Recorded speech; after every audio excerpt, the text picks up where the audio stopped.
사랑의 하나님, 귀한 시간 하나님의 말씀을 듣습니다.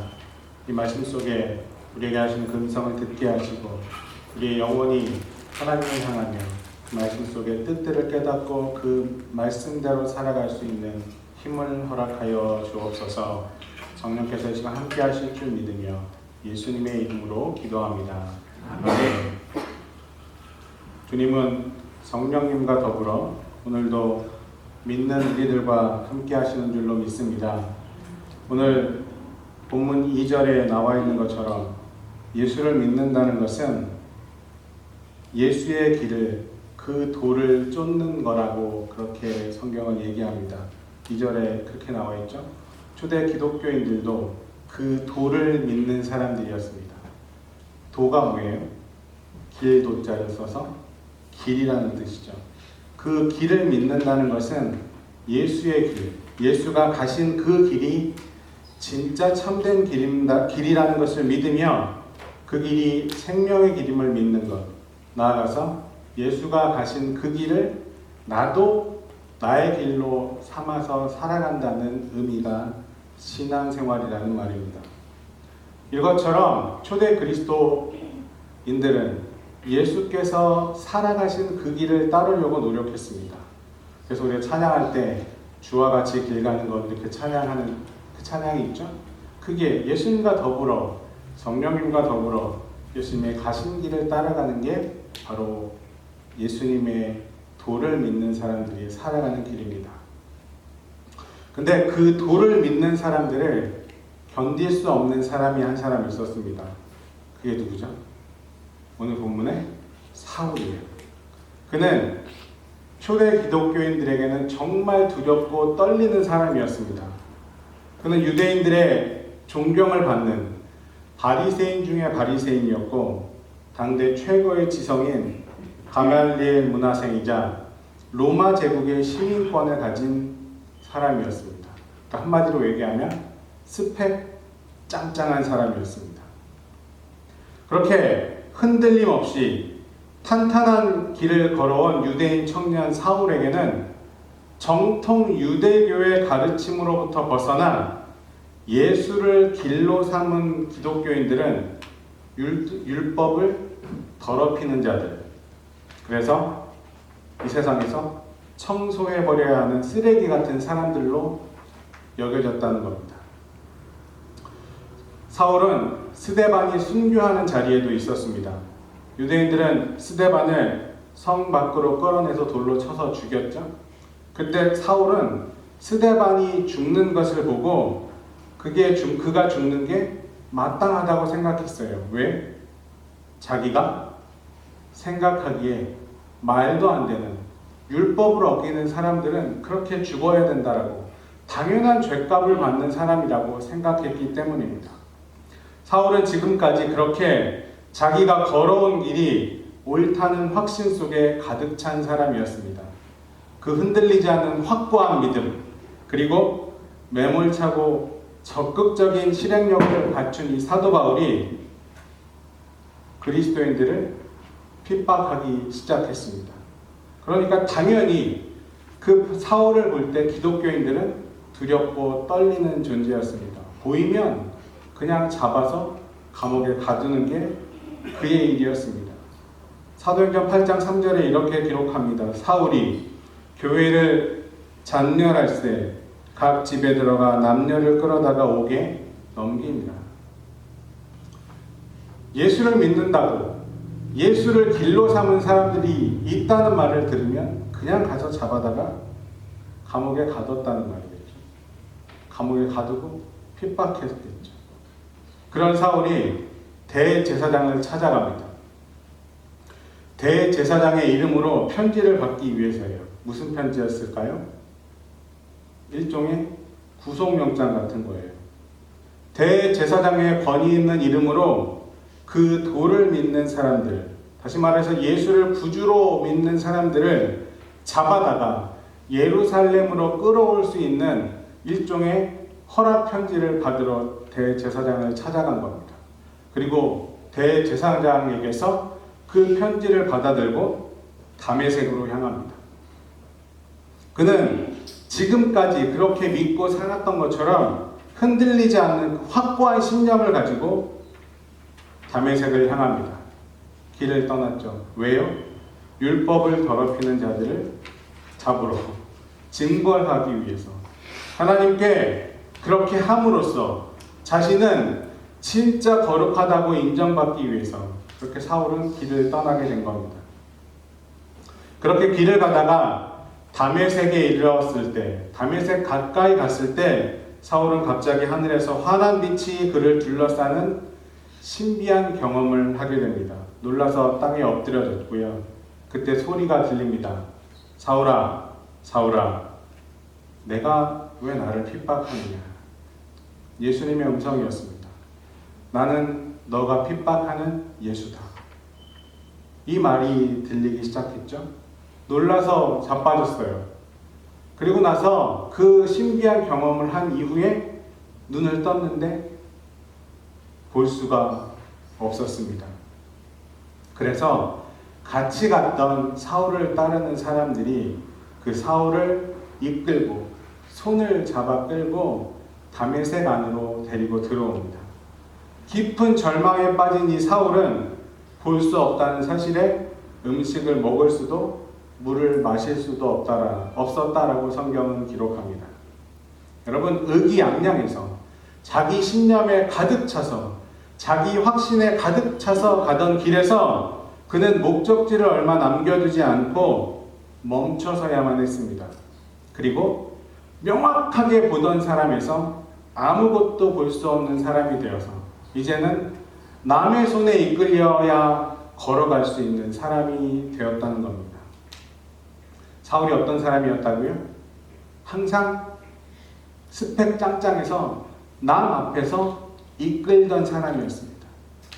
그런 사람이 이제는 남의 도움이 없으면 일어설 수 없는 존재가 됐습니다. 한 걸음도 남의 도움을 받지 않고는 앞으로 나아갈 수 없는 사람이 되었습니다. 완전히 절망적인 상황을 맞이한 거죠. 여러분, 사울이 볼 수 없게 되었다는 것은 그냥 단순히 시각적인 기능만 마비됐다는 게 아닙니다. 그것은 전망, 다시 말해서 미래가 사라진 것을 뜻하는 성서의 은유적 비유입니다. 우리가 신문을 읽는다, 성경을 읽는다 이렇게 얘기하죠. 근데 그 표현보다 뭘 더 많이 쓰죠? 성경을 본다, 신문 본다, 책 보려고 본다라는 더 표현을 많이 사용합니다. 이해에 치중한 읽는다는 것보다 더 깊고 많은 의미를 내포하고 있는 게 본다는 의미죠. 영어에서도 I see 그러면 나 뭘 본다라는 의미보다는 알았어, 그런 의미로 많은 의미를 내포하는 의미로 사용되는 것을 우리는 알 수 있습니다. 이렇게 본다라는 것은 어떤 우리의 한 기능에 집중되는 게 아니라 통합적인 인지작용을 가리킨다고 생각할 수 있습니다. 그래서 볼 수 없게 되었다는, 사울이 볼 수 없게 되었다는 것은 단순히 시각적인 기능을 잃어버린 것이 아니라 통찰, 미래, 인사이트를 잃어버렸다는, 그것을 완전히 상실했다는 내용입니다. 미래에 대한 전망이 완전히 사라졌다는 뜻입니다. 한마디로 자기 확신에 가득 차서 정말 자기의 의로 무언가 하려고 했던 사람에서 이제는 아무것도 확신할 수 없는 불안한 삶으로 사울이 내몰리게 되었다는 뜻입니다.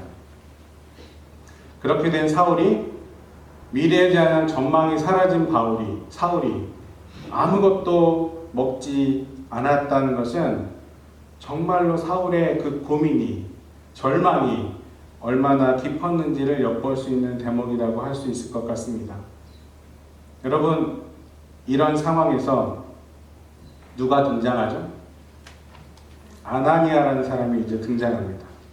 아나니아라는 이름은 히브리식 이름입니다. 하나님께서 자비로우시다, 하나님께서 나의 기도를 들어주신다 라는 뜻을 가지고 있는 사람입니다. 누가는, 오늘 본문에 기록한 누가는 그가 다메섹에 있는 예수의 제자였다 이렇게 기록합니다. 말씀드린 것처럼 그래서 다메섹은 이방 도시죠? 그렇죠? 이방 도시예요. 이방 도시에 있는 히브리 사람이라는 말이죠.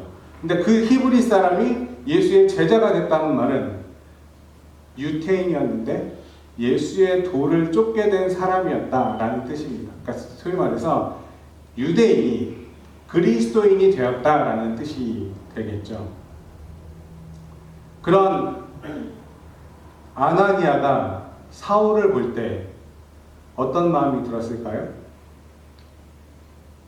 무서웠겠죠. 잡히면 죽을 수도 있으니까요. 그게 아나니아의 위치였습니다.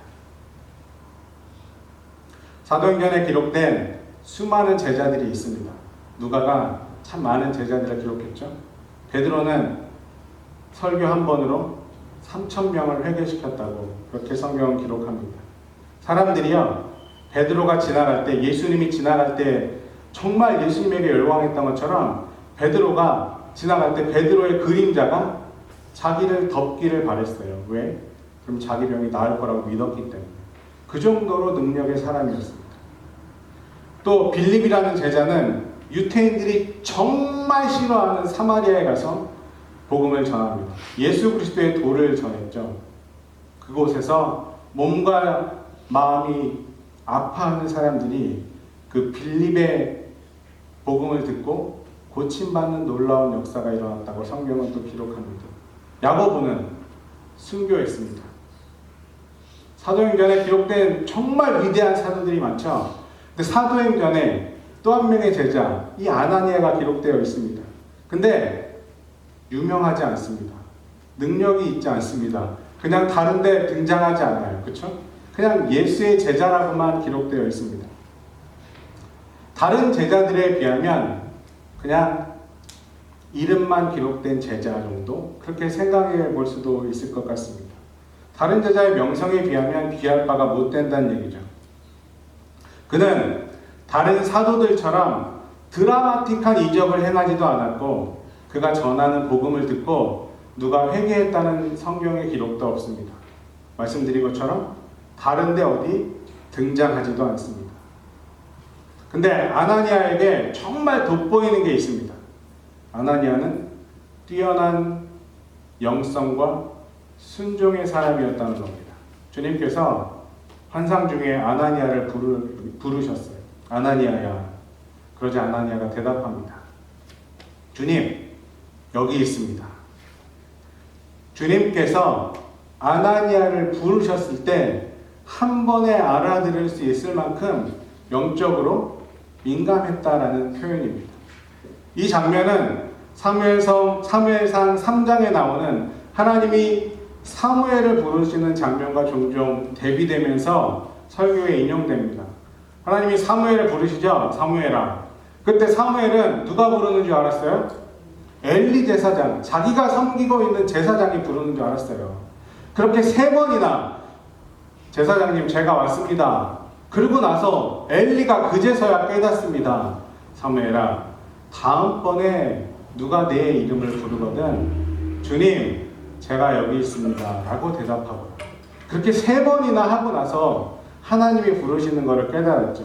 그 장면을 생각하면 아나니아는 하나님이 한 번 부르셨을 때 그게 하나님의 음성이고 주님의 음성이라는 걸 알아차릴 만큼 그렇게 영적으로 민감한 사람이었다는 말입니다. 그렇죠? 그런 아나니아가 음성을 들었을 때 무슨 얘기를 들었을까요? 무슨 얘기를 들었어요? 오늘 본문이 길어서 다 읽지 않았지만 11절, 12절의 말씀에 이렇게 기록되어 있습니다. 일어나서 직가, 그러니까 고든 길이라고 부르는 거리로 가서 유다의 집에서 사울이라는 다소 사람을 찾아라. 그는 지금 기도하고 있다. 그는 환상 속에서 아나니아라는 사람이 들어와서 자기에게 손을 얹고 시력을 회복시켜주는 것을 보았다. 이런 얘기를 아나니아가 듣습니다. 주님이 아나니아를 부르며 아나니아야 네, 여기 있습니다. 이제 너는 집가 고든 길이라는 곳에 가서 사울을 찾아라. 이렇게 말씀하시는 거예요. 여러분 말씀드렸죠? 아나니아가 사울을 볼 때 어떤 느낌이었어요? 사형 집행관이에요. 아나니아는 아마 주님의 음성을 듣고도 믿기지 않았을 거예요. 지금 사울은 뭐하러 오는 중이에요? 거기 다메섹에 있는 그리스도인들은 다 들었을 거예요. 사울이 대제사장에게 편지를 받고 구속영장을 받고 우리를 잡아다가 예루살렘으로 끌고 가려고 우리 온다. 여기로 온다. 이 얘기를 들었어요. 근데 주님이 환상 중에 나타나셔서 그 사울을 찾아가라고 말씀하는 거예요. 사울이 어떤 사람인지 너무 잘 알고 있는 아나니아는 당황했겠죠. 저 같았으면 왜 이러시는 겁니까? 저한테 왜 이러시는 거죠? 저는 절대로 못합니다. 저는 사울을 보기도 싫습니다. 그 사람 앞에 선다는 건 불가능한 일입니다. 이렇게 했을 것 같아요. 근데 아나니아는 그 말씀에 순종합니다. 순종. 왜 순종했을까요? 15절 말씀에 이렇게 기록되어 있습니다. 주께서 이르시되 가라. 이 사람은 내 이름을 이방인과 임금들과 이스라엘 자손에게 전하기 위하여 택한 나의 그릇이라. 아멘. 아나니아가 당황했겠죠? 분명히 당황했을 거예요. 뭐 아무리 순종의 사람이라고 해도 지금 사울이 어떤 사람이 아니까 그때 주님이 한마디 못해서요. 내가 나를 위해 사용할 사람이다. 여러분, 주님께 충성한 수많은 제자들이 있었어요. 그렇죠? 그 당시에도 회심한 제자들도 많았고요. 아나니아처럼 유명하진 않지만 수많은 그리스도를 따르는 제자들이 있었을 거예요. 근데 왜 하필 사울이었을까요? 왜 사울을 택해서 이방인을 위한 사도로 택하셨을까요? 그건 저도 여러분도 아나니아도 몰라요. 그죠? 그건 알 수 없는 신비예요. 그건 하나님이 하시는 거예요. 우리의 영역이 아니에요. 그걸 왜 그렇게 택하셨어요? 우리 살다 보면 이런 우리 인생의 복잡하고 어려운 일을 만났을 때 우리도 질문할 거예요. 왜 하필 저예요? 왜 하필 이런 일이 저에게 일어나요? 그건 우리가 할 수 있는 일이 아니에요. 그건 하나님의 영역이에요. 아나니아는 주님의 음성을 듣고 알았어요. 내가 할 수 있는 건 순종하는 거예요. 나머지 일은 누가 하시는 거예요? 하나님이 하시는 거예요. 우리가 알 수 없는 영역이 분명히 있는 거예요. 알 수 없는 신비의 영역까지 침범하면 안 되는 거예요. 아나니아는 그걸 알았어요. 그래서 하나님께서 건축자의 버린 돌을 당신이 지으시는 새 집의 모퉁이 돌로 삼으실 수 있다는 사실을 아나니아는 몸소 실천하게 됩니다. 그 예수님이 갈릴리 어부였던 시몬에게 다가가셔서 흔들리지 않는 반석의 베드로를 발견하신 것처럼 이제 아나니아는 사울에게 갑니다. 그 사울에게 가서 주님이 하시는 것처럼 그 머리 위에 손을 얹고 기도하게 되죠. 아나니아는 그때까지만 해도 자신들을 박해하는 그 사울에게서 위대한 능력을 불러일으키시려는 그 주님의 원대한 능력을 알지 못했어요. 하나님의 계획이 뭔지 아무것도 알지 못했어요. 하지만 그는 순종함으로 하나님의 손에 붙들려서 하나님의 놀라운 일들을 행할 수 있는 기적을 경험하게 됩니다. 아나니아가 두렵고 떨리는 마음으로 사울을 찾아갔겠죠. 가서 잡혀서 죽을 수도 있는 거잖아요. 사울이 어떻게 행동하는지에 따라서. 근데 갑니다. 가서 이렇게 기도해요. 17절 말씀에 형제 사울이여, 그대가 오는 도중에 그대에게 나타나신 주 예수께서 나를 보내셨소. 그것은 그대가 다시 보고 성령으로 충만하게 되도록 하시려는 것이요. 이렇게 기도합니다. 중요한 말이 있어요. 형제 사울이야. 아나니아에게 사울이 형제예요. 우리 그리스도 안에서 형제 자매입니다. 이렇게 얘기할 때 그 형제잖아요. 아나니아에게 사울은 원수예요. 지금까지 수많은 그리스도인들을, 자기가 그리스도 안에서 이 형제 자매라고 한 사람들을 사울 때문에 잃어버렸잖아요. 그럼에도 불구하고 아나니아는 하나님의 음성에 순종하는 마음으로 형제로 받아들입니다. 그를 그렇게 부르는 것이 본인이 내켜서 그런 건 분명히 아니었을 거예요. 하지만 주님께서 택하신 그릇이라는 사실을 아나니아는 인정한 겁니다. 아나니아가 안수하자 마침내 사울의 눈에서 비늘 같은 것이 떨어져 나갔다, 이렇게 성경은 기록하죠. 여러분, 그 비닐이 뭐예요? 다른 이를 박해함으로써 자기가 정결해질 수 있다고 믿었던 그 왜곡된 열정의 비늘, 나는 다 맞고 다른 사람들은 틀리다는 편견과 아집의 비늘, 그리고 나는 스펙 좋은 가말리엘 문화생이자 로마의 시민권자자, 바리새인 중에 바리새인이라는 그 자존심의 비늘, 뭐 그런 거 아니었겠어요? 그게 떨어져 나간 거예요. 다시 말해서 예수 그리스도인으로 인해서 사도 바울이 그렇게 고백하는 것처럼 나의 모든 육신의 것들을 배설물로 여길 수 있을 만한 그런 신앙의 마음이 그에게 생긴 거예요. 다시 말하면 하나님의 눈을 갖게 된 거죠. 여러분, 제가 이런 얘기하는 거, 이런 설교를 자주 해요. 여호수아 갈렙기. 여호수아 갈렙이요, 12명의 정탐꾼이 가나안 땅을 정탐하러 가서 10명과 다른 얘기했어요. 그렇죠? 근데 똑같은 걸 봤어요. 12명의 정탐꾼이 가서 똑같은 걸 보고 왔잖아요. 똑같은 걸 보고 와서 두 사람만 하는 얘기가 달랐어요. 왜 달랐을까요?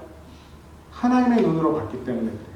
바울이 비늘이 벗겨졌다는 말은 이제 하나님의 시선을 갖게 되었다는 거예요. 하나님의 시선을 가진 여호수아 갈렙은 우리는 하나님이 하시기 때문에 이길 수 있습니다, 얘기했어요. 바울은 자신의 열정의 비닐이 벗겨지고 그 열정의 비닐이, 그 자존심의 비닐이, 교만의 비닐이 벗겨지고 나서 알았어요. 뭘 알아요? 하나님의 눈으로 세상을 보면 달라질 수 있구나.